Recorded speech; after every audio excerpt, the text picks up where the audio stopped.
Olá pessoal, tudo bom com vocês? Hoje, neste vídeo, eu quero continuar falando das obras de leitura obrigatória para o vestibular da Unicamp.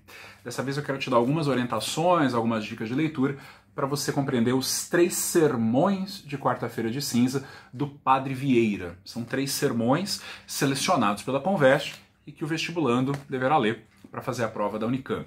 E para entender esses 3 sermões, para fazer uma leitura produtiva, né, rica, enriquecedora desses textos, primeiro a gente precisa entender um pouco quem foi o Padre Vieira, o que é um sermão, né, um gênero já bastante descolado da nossa realidade, ainda mais o sermão barroco, né, o sermão do século XVII. É bacana a gente entender como esse texto se configura, qual é a sua estruturação, qual é a sua função, como ele se inscreve nas práticas sociais da sua época, para que a gente entenda exatamente o que é que o Padre Vieira está querendo nos dizer nesses 3 textos escritos no século XVII.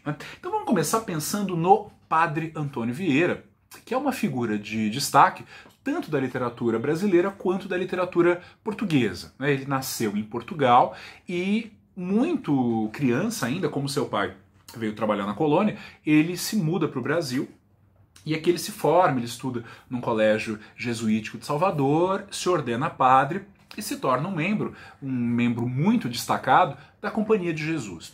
E o Vieira vai dedicar toda a sua vida, que foi uma vida longa, né, prodigiosa, e muito longa, especialmente se a gente considerar a média da época, não se vivia muito. E o Vieira viveu 89 longos anos. Ele nasce em 1608 e morre em 1697. E ao longo dessa vida tão comprida, ele esteve sempre dedicado às causas da Companhia de Jesus, que era uma instituição cujo propósito, cuja finalidade máxima era a evangelização, a catequização, a conversão de novos fiéis para a Igreja Católica. Nós estamos aqui no contexto da Contra-Reforma, né, no momento em que a Igreja reage ao surgimento de diversas seitas protestantes na Europa, e a Companhia de Jesus e o trabalho dos jesuítas é um braço da Igreja Contra-Reformista, ou seja, é uma forma de trazer fiéis, é uma forma de arrebanhar almas, especialmente para impedir que a Igreja perdesse o seu poder, o seu domínio econômico, social e político, que ela sempre teve e que estava sendo ameaçado pelas reformas protestantes, né? Então o Vieira está inserido nesse ambiente, nesse momento. Ele viveu muitos anos no Brasil, entre idas e vindas à Europa, mas passou muito tempo no Brasil, pregou em igrejas da Bahia, do Maranhão, pregou no meio do Amazonas, pregou para os índios, pregou para negros escravizados, né? Tem seus famosos sonetos do Rosário, seus famosos sermões do Rosário, enfim. Ele esteve aqui no Brasil no contexto desse processo de catequização e de evangelização. E, ao mesmo tempo, ele também foi um pouco hostilizado aqui na colônia, particularmente pela sua defesa, que ele faz em vários sermões, alguns muito famosos, a defesa de que os índios não deveriam ser escravizados, de que os índios não deveriam ser usados pelos colonos como mão de obra escrava. Ele achava que os índios deveriam ser catequizados, deveriam ser levados para a igreja e não usados como mão de obra escrava. Isso gerou uma série de embates, isso gerou uma série de dissabores para o Vieira. Ele foi bastante hostilizado, bastante perseguido. E isso dá uma medida muito interessante do Vieira, né, porque ele não era só um religioso. Ele era um padre, ele era um pregador famosíssimo, alguém que entrou para a história pelos seus sermões, nos quais o uso da língua portuguesa é absolutamente fascinante, o seu domínio das estruturas linguísticas é algo que ainda nos maravilha. Fernando Pessoa, por exemplo, no seu poema Mensagem, no qual ele faz uma releitura da história portuguesa, há ali um espaço para o Padre Vieira. É um poema que o grande modernista português dedica ao Vieira, no qual ele vai dizer que o Vieira era o imperador da língua portuguesa, apenas o imperador da nossa língua, aquele que melhor soube manejar as nossas palavras e construir textos admiráveis e que, enfim, se mantêm ainda frescos, né, para um leitor de língua portuguesa. Então ele era um orador, era um pregador, mas ele nunca, ao longo da sua vida, se negou a participar das questões políticas e das questões sociais da sua época. Por exemplo, a questão da a polêmica em torno da escravização dos índios, a defesa dos cristãos novos, ou seja, aqueles judeus que obrigatoriamente se convertiam ao catolicismo e que ainda assim eram perseguidos pela Inquisição, né? Ou ainda os seus textos proféticos. O Vieira tem um texto famoso, que hoje se conhece como As Esperanças de Portugal, no qual ele fazia suas profecias quanto a um tal de Quinto Império. Ele na verdade, reinterpretava as profecias de um humilde sapateiro chamado Bandarra, que teria falado inicialmente que um rei voltaria, uma espécie de Messias, de Salvador, voltaria para conduzir Portugal a um posto de destaque, um posto de poder, de glória, construindo o quinto império da história da humanidade, um império espiritual, um quinto império, e Portugal, que naquele momento havia passado pelo trauma da União Ibérica. Afinal, durante 60 anos, Portugal foi submetida à Espanha, se submeteu ao rei espanhol, depois da crise aberta pela morte de Dom Sebastião, em 1578. Durante 6 décadas, Portugal se humilha, se rebaixa, se anexa à Espanha, depois haverá uma guerra de longos anos pela recuperação da autonomia política portuguesa. Então Portugal está em crise, está em profunda crise. E o Bandeira, então, e o Vieira escreve então esse texto de natureza profética. Na sua interpretação, não é Dom Sebastião que vai vir das areias do deserto para conduzir Portugal para o Quinto Império. Na sua leitura, é o rei Dom João IV, que havia morrido havia pouco tempo, de quem ele era muito próximo tanto do rei quanto da rainha, Dona Leonor, e o Vieira então interpreta que esse rei volta, ressuscita e levará Portugal para o mais alto, patamar a que o povo português naquele momento aspirava, depois de tantas décadas de crise e de problemas internos. E por conta da sua defesa dos cristãos novos, por conta dos seus textos proféticos, Vieira é chamado para depor na Inquisição. Ele é processado pelo terrível, temível e mortífero Tribunal do Santo Ofício. Ele é encarcerado, ele passa 26 meses preso e tem que responder essa denúncia, responder esse processo. Ele passa um tempão escrevendo a sua defesa em 25 pontos, rebatendo cada uma das suas acusações, e ele é depois absolvido, é anistiado pelo próprio Papa, mas é um processo humilhante, feito para humilhar o Vieira. Nesse momento em Portugal ele havia caído em desgraça, porque Dom João IV já havia morrido, e as pessoas que subiam ao poder também o hostilizavam, também dificultavam a sua vida como pregador, enfim, e a sua participação política, que sempre foi muito intensa. Então, depois do processo pela Inquisição, em que ele tem que responder tanto pela defesa dos cristãos novos, quanto pelos seus textos proféticos, e depois da sua anistia, ele então vai para Roma. Em 1669, nós o encontramos em Roma. É justamente o momento em que ele prega esses sermões de Quarta-feira de Cinzas. Ele fica em Roma entre 1669 e 1675. E neste período, os estudiosos de Vieira dizem que ele escreve alguns dos seus mais brilhantes sermões, ele prega alguns dos seus mais brilhantes textos. É um momento em que ele vai adquirir uma fama e uma notoriedade imensas. Tanto é que há uma anedota, aliás, há muitas anedotas quando o assunto é Vieira, mas tem uma que não sei se é verdade, mas ainda assim ela é interessante porque ela revela algo sobre esse orador. Dizem que antes desse sermão de Quarta-feira de Cinza, na terça anterior, portanto, a terça de Carnaval, as pessoas lá em Roma, elas pegavam seus banquinhos e iam para a igreja de Santo Antônio dos Portugueses na terça-feira, na véspera, para guardar lugar, para garantir que elas iriam assistir a pregação do Vieira. Ou seja, o Vieira atraiu mais interesse para a missa do que para a festa de carnaval. As pessoas deixaram o carnaval de lado, esqueceram a festa mundana, e se preocupavam mais em poder assistir ao espetáculo sagrado, ao espetáculo sacro, que era a missa e a pregação do Vieira. Então isso mostra não só a popularidade do Vieira, a fama do Vieira, e o quanto essa figura, o pregador, ele tinha um papel central naquela sociedade, e ouvir o pregador era algo essencial para aquelas pessoas. E ao mesmo tempo, os sermões dele eram hipnotizantes, Ele falava horas e ninguém descolava, ninguém desgrudava desse pregador maravilhoso que era o Vieira. Então, em 1672, ele prega o primeiro sermão de Quarta-feira de Cinza. Em 1673, ele prega o segundo, na Quarta-feira de Cinzas, do ano seguinte. Os dois foram pregados em português, para a comunidade portuguesa de Roma, na igreja de Santo Antônio dos Portugueses. E o terceiro sermão dessa antologia da Unicamp, ele não pregou, pelo menos a julgar pela didascália do sermão. Ele ficou doente e não pôde pregar, mas depois ele escreve. Aliás, tem um dado interessante, que eu acho que é importante a gente saber, né? Esses sermões não eram lidos pelo Vieira, tá? Ele não chegava lá, falava que eu vou ler meu sermão e lia. Não, ele falava de cabeça, né? De cor.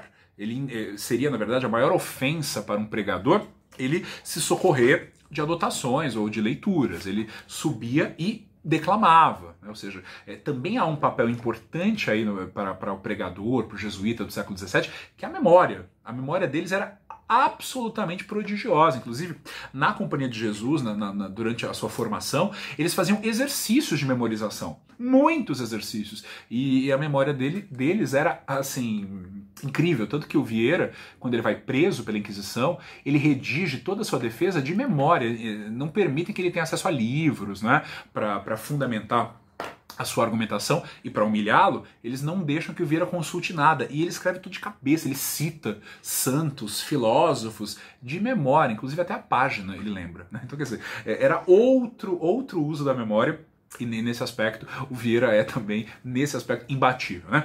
Então o Vieira prega em 72 e 73 em Roma, esses dois sermões, num momento em que ele também cai nas graças da rainha Cristina, que era a Cristina Alexandra, que era uma rainha sueca, que ao converter-se ao catolicismo, abdicou do seu trono na Suécia e vai para Roma, onde ela cria uma espécie de entourage, uma espécie de corte, de pequena corte, de intelectuais, artistas, filósofos, muito importante, muito famosos, e o Vieira é um pregador eleito por ela também sempre convida o Vieira para pregar para sua corte. Ela, inclusive, o elege como seu confessor, né? Ela confessa os seus pecados para o Vieira. Então, esse é o Vieira, né? Alguém que tanto prega para os índios do Maranhão, para os índios do Amazonas, da floresta amazônica, como para a rainha Cristina da Suécia, como para os cardeais de Roma. Então, é alguém do mundo, né? É alguém que consegue congregar todos esses lugares e todas essas experiências, tendo em vista aí a sua atividade religiosa, né, a sua missão religiosa.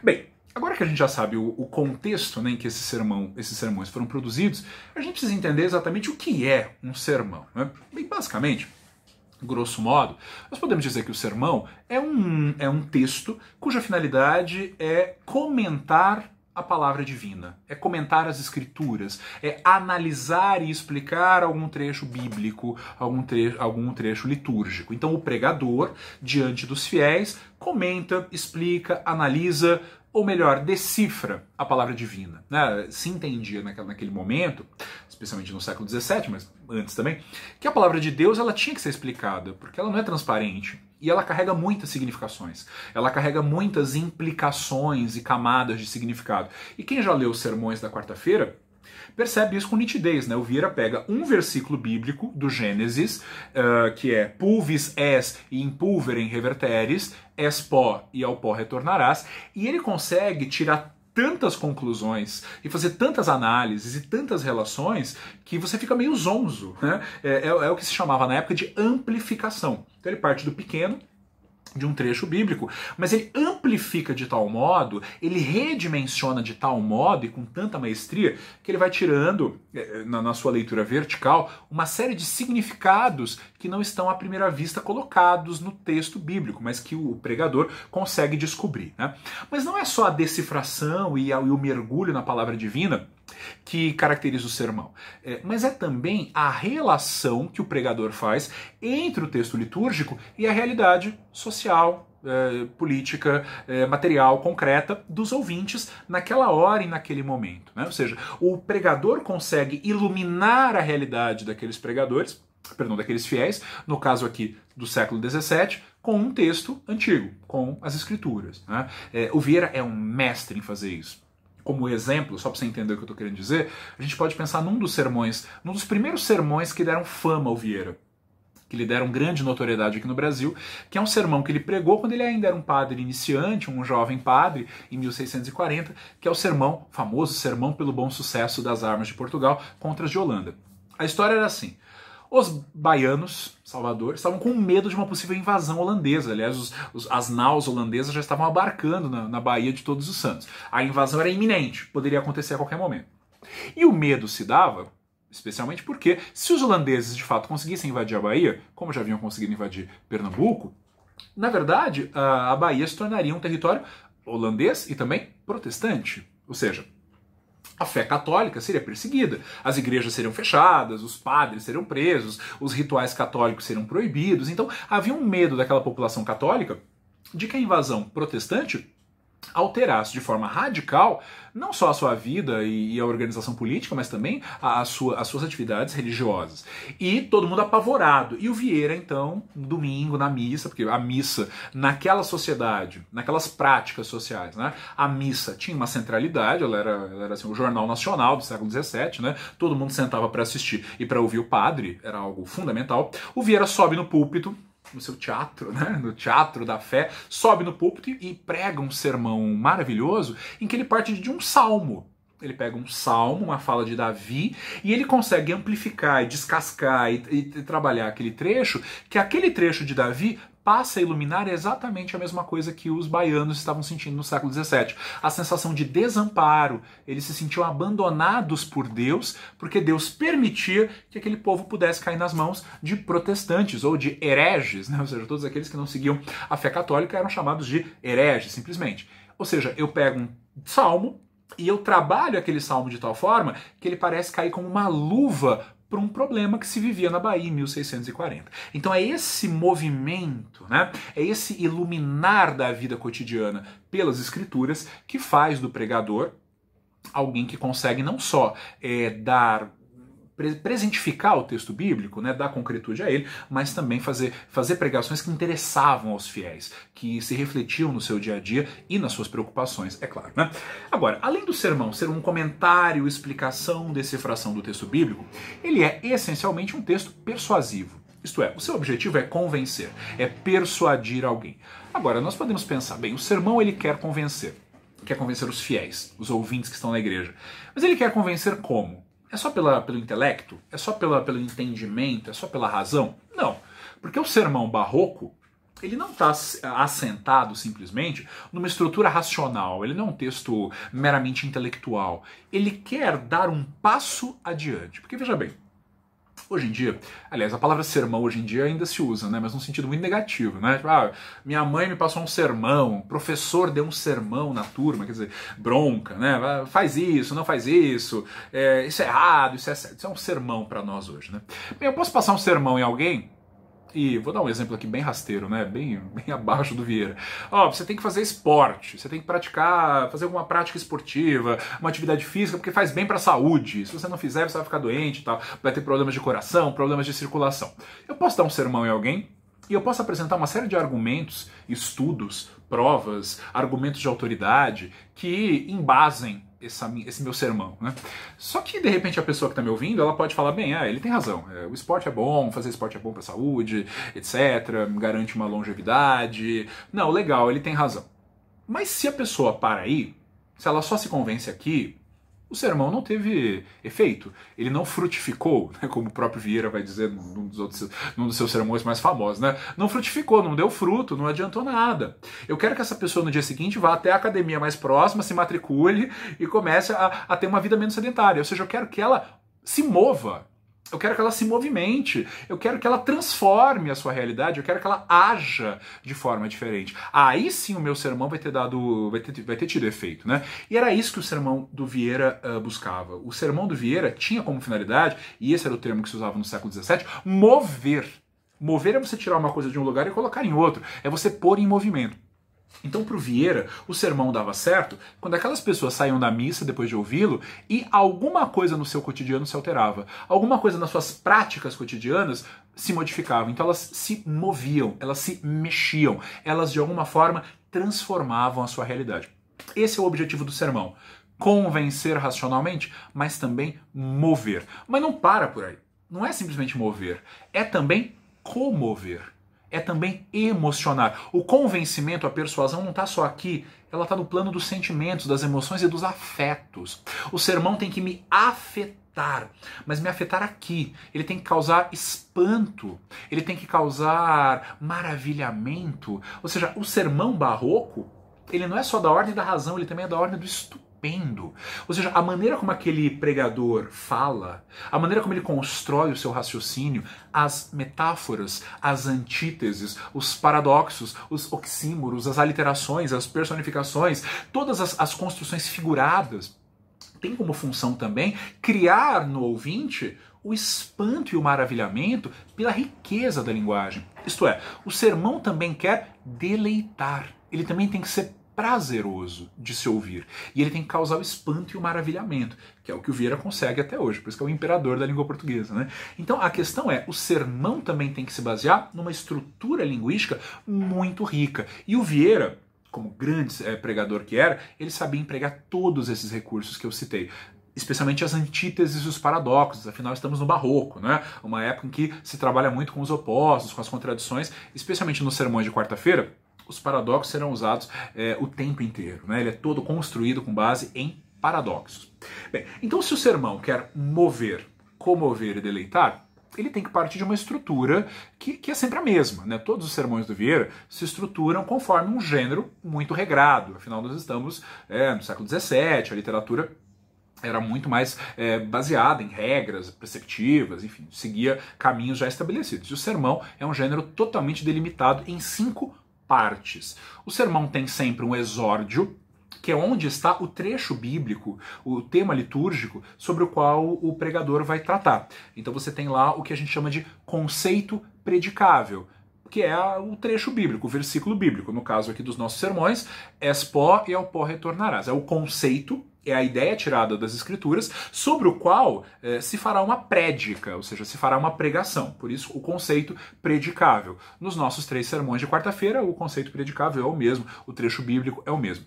Depois que ele introduz o conceito predicável, vem o introito, que seria a introdução, a proposição. É o momento em que ele propõe o tema que ele vai tratar. Ele faz uma exposição geral das ideias, uma exposição geral do tema, que mais para frente ele vai desenvolver. Depois vem a invocação, quando ele pede ajuda à Virgem Maria, ou a Deus, ou a um santo, enfim, invoca uma figura divina que possa ajudá-lo, né, nesse sermão, como eu disse, que ele não lia, que ele falava sem consultar qualquer tipo de texto. Então ele invocava uma figura divina e pedia luz, ajuda, né, apoio. Depois vem a argumentação propriamente, que é a parte mais longa do sermão, que é quando ele vai tentar convencer os ouvintes de que aquela sua ideia, de que aquela sua tese está correta. E aí, eu sempre costumo dizer que o Vieira nos vence pelo cansaço, porque são tantas provas, são tantos exemplos tirados da Bíblia, da história sagrada, ou tiradas de filósofos gregos, romanos, que ele vai chamar de gentios, né, porque não conheceram o catolicismo, mas ainda assim podem ajudar, têm ideias interessantes, são valorizados pelo Vieira. Aliás, ele conhecia todos os filósofos da antiguidade, mas são tantos exemplos, são tantas provas, são tantos argumentos de autoridade que ele vence a gente por pontos. Tem uma hora que você fala, tá bom, já estou convencido, né? Porque ele vai voltando sempre para as mesmas ideias, com novos exemplos, novas provas, mas a sua argumentação também é muito interessante, muito bem fundamentada, porque ele usa um recurso que, aliás, faz todo sentido, porque, veja, ele pregava para uma audiência silenciosa. Ninguém levanta a mão no meio da missa para contestar o padre, certo? Ou seja, todo mundo está ouvindo em silêncio. Mas todo mundo está fazendo uma leitura mental daquilo que o pregador lá no púlpito está falando, está proferindo. Então o Vieira sabe que alguém ali naquela plateia pode, de repente, questionar alguma coisa que o Vieira tenha falado, ou falar, mas e se fosse diferente? Mas e aquele outro exemplo? Mas e se? Então, antes mesmo que alguém possa questionar o Vieira, ele introduz no seu sermão refutações, contraprovas. Então ele apresenta um argumento e o contra-argumento. Ele se antecipa às objeções, críticas e dúvidas que a plateia possa eventualmente ter. Então ele apresenta o argumento, depois dialeticamente ele apresenta a antítese daquele argumento, com a finalidade de intensificar o seu argumento. Quer dizer, ele vai provar que aquela objeção, que aquela crítica, que aquela dúvida não se sustenta, não faz sentido, o que torna aquele argumento central ainda mais forte, ainda mais impositivo. Mas ele vai nesse andamento de prova e refutação justamente para antecipar as possíveis objeções da sua plateia. E depois de expor longamente os seus argumentos, nós vamos para o final do sermão, que é a parte conhecida como peroração, é a conclusão, é o desfecho desse longo percurso argumentativo, no qual o Vieira também exorta, né, convida os seus ouvintes a pensarem em algum assunto, a mudarem determinada atitude, a se comportarem de forma diferente, enfim, ele exorta, ele invoca o seu ouvinte a sair daquela missa e mudar algum aspecto da sua vida, da sua existência, a partir da audição do Sermão do Padre, certo?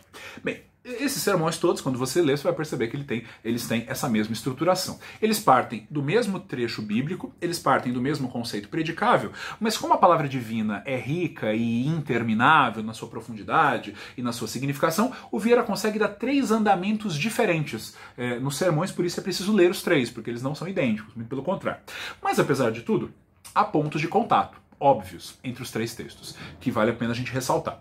Primeiro, nos 3 sermões, o Vieira trata do tema da morte, que, aliás, está bem ajustado para a data, né? Quarta-feira de cinzas. Aliás, os sermões do Vieira geralmente se acomodavam ao calendário. Então tem o sermão do primeiro domingo da Quaresma, tem o sermão da Epifania, tem o sermão da quarta-feira de cinza, tem o sermão de Natal, enfim, tem um sermão adequado para o dia, para a comemoração religiosa. Nesses 3 sermões de quarta-feira de cinza, se fala da morte, mas da morte como o cerne, da morte como a essência da consciência verdadeiramente cristã.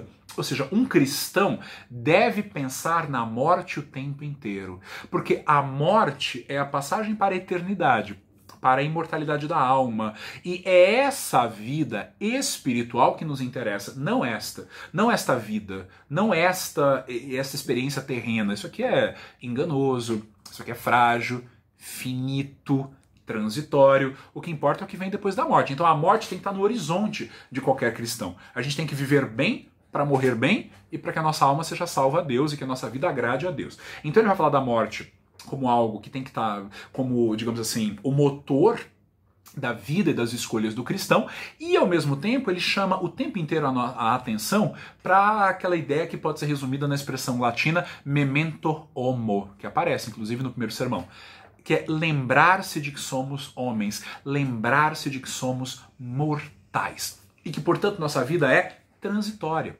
ela é fugaz, ela é passageira e ela é precária. Então a própria imagem do pó que aparece nos 3 sermões são essa lembrança renitente de que nós somos pó, nossa vida é nada, é frágil, é precária e é passageira. Nesse sentido, é uma tolice, é um erro a gente se apegar aos bens terrenos, porque isso aqui vai embora. Isso aqui não vai durar, a gente vai embora, isso aqui fica, a gente não leva nada, né? Não devemos nos preocupar com essa vida, devemos nos preocupar com a outra. Ficar apegado à matéria é vaidade. Aliás, isso nos remete a toda uma tradição da pintura do século XVII, assim chamada pintura barroca, que é a tópica da vanitas, assim em latim mesmo. Vanitas em latim significa vaidade. São aqueles quadros, alguns bem famosos, de pintores do século XVII, que geralmente apresentam uma mesa com vários objetos e no meio dos objetos uma caveira ou um crânio, né? Como se por estar ali no meio, houvesse a lembrança constante de que vamos morrer, de que tudo aquilo é passageiro, de que tudo aquilo é ilusório, tudo aquilo é transitório e incerto. Portanto, devemos pensar na morte quando contemplamos os nossos bens materiais, né? Isso é vão, portanto é vaidade, as duas palavras têm a mesma origem, né? Vão e vanitas. Portanto, se isso é vaidade, porque é passageiro, nós temos que nos pegar naquilo que é eterno, naquilo que é imutável, naquilo que nunca muda, que é Deus, que é a nossa única certeza. Então, há esse convite ao ouvinte para que ele se apegue na certeza, a morte, que é certa, e Deus, que é eterno. E, ao mesmo tempo, o Vieira também conclui nos 3 sermões que apenas acreditar em Deus não é suficiente. Que a fé sem obras é inócua, ela não serve para nada. Que é preciso não apenas ter fé, mas é preciso agir. Né? Os 3 sermões da cinza, eles remetem a esse verdadeiro primado da ação. Haja, escolha, faça as escolhas condizentes com seu desejo de salvação. Portanto, o Vieira valoriza nesses 3 sermões o livre-arbítrio humano. São as escolhas que nós fazemos enquanto vivemos que vão justificar ou não, que vão ser usadas contra nós ou a favor de nós quando do juízo final. Portanto, a ideia de que é agora que a gente escolhe a nossa salvação, é agora que a gente salva nossas almas, pelas escolhas e pelas atitudes que fogem ao pecado e que procuram, portanto, uma vida verdadeiramente virtuosa, uma vida em Deus, não para o mundo, né? Ele faz essa distinção, você não vive para si nem para o mundo, você vive para Deus. Portanto, escolha corretamente desde já. Bem, e a partir daí, nós temos então os 3 sermões, eu vou falar rapidinho de cada um, e depois na leitura, para quem já leu, vai fazer sentido. No primeiro sermão, o Vieira trabalha basicamente a seguinte ideia. Se na Escritura Divina está dito que nós somos feitos do pó, que viemos do barro, né? E vamos voltar a ser pó. E, aliás, essa é uma constatação óbvia, o próprio Vieira diz, né? Se você abrir qualquer sepultura de um morto aí de alguns anos atrás, quando você abrir o caixão só tem pó, é matéria desfeita. Que nós vamos virar pó, isso é verdade. Que viemos do pó, sabemos. Agora, se o nosso passado é o pó, e se o nosso futuro é o pó, e se todos os seres são um produto do que foram e do que serão, no presente, conclusão óbvia do Vieira, nós somos pó. Porque se eu fui pó ontem e serei pó amanhã, hoje eu sou pó. Aquilo que eu fui e o que eu serei é o que eu sou agora. Então ele vai tentar argumentar que nós somos pó.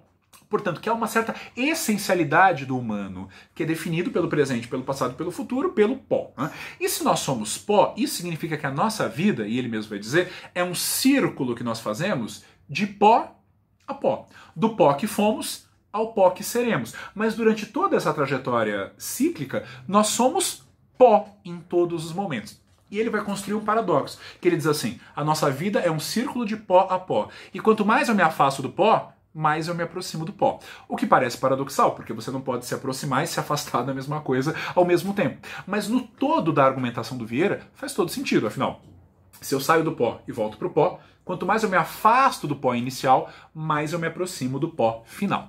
E depois ele vai nos dar um outro paradoxo, bem a seu gosto, porque ele diz assim, bem, se nós vivos somos pó, isto é, se nossa vida é isso, é coisa que escorre pelas mãos, que é frágil, que é precária, que é pó, como é que eu distingo então o vivo do morto, se tudo é pó?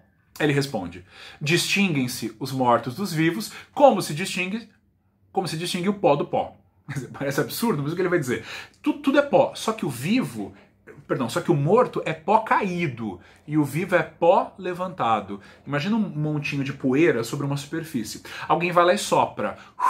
Aquele pó se ergue, aquele pó se movimenta. Isso é a vida. A vida é o sopro, a vida é o vento. Só que esse vento não dura para sempre.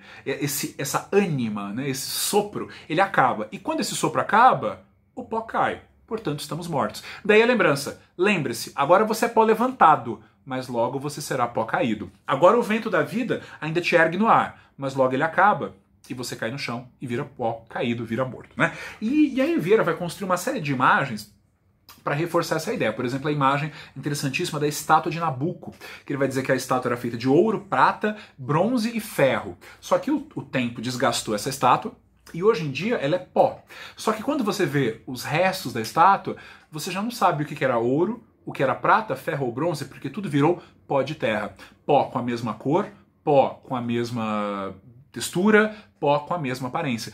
O que ele está querendo dizer é que o pó do ouro é igual ao pó do ferro e é igual ao pó do bronze. Ou seja, as riquezas, as conquistas, se você é rico, se você é pobre, se você é papo, se você é um mendigo, depois da morte viraremos pó de terra e seremos todos iguais. Nos converteremos a essa essência da vida humana que é o pó. Portanto, valorizar as riquezas, valorizar os bens materiais é engano, é ilusório. Nós temos que nos preocupar, portanto, com a imortalidade. Essa é a conclusão a que ele chega. Não temos que nos preocupar com a vida que há de acabar, e sim com a vida que há de durar, que é aquela que se inicia após a morte, quando regressamos à nossa condição eterna e essencial de pó. No segundo sermão, partindo-se então dessa premissa, né, de que somos pó hoje e seremos pó amanhã porque fomos pó ontem, o Vieira vai construir um novo paradoxo. Isso no segundo sermão. Ele vai dizer assim, bem, a morte não tem remédio depois que ela acontece, porque você morre e não tem como consertar. Mas ela tem remédio antes. E qual é o remédio? Aí ele vai dar o paradoxo. Nós temos que morrer antes da morte. Nós temos que morrer antes de morrer. Nós temos que morrer em vida. E o Vieira vai costurando o seu sermão com base nesses paradoxos e ele vai retardando a explicação. Né? Então ele vai dizendo assim, olha, lembre-se, a morte é incerta, ela pode acontecer a qualquer momento. Posso ser atropelado hoje por um caminhão e morrer. Ou seja, não tem hora certa.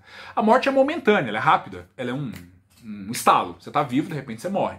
Portanto, não adianta você achar assim, na hora da minha morte eu me arrependo dos meus pecados, eu renego os meus erros e aí eu vou para o céu. Não adianta, porque você não sabe nem quando nem como você vai morrer. Então, preparar-se para a hora derradeira, para a última hora, é absolutamente impraticável, inviável.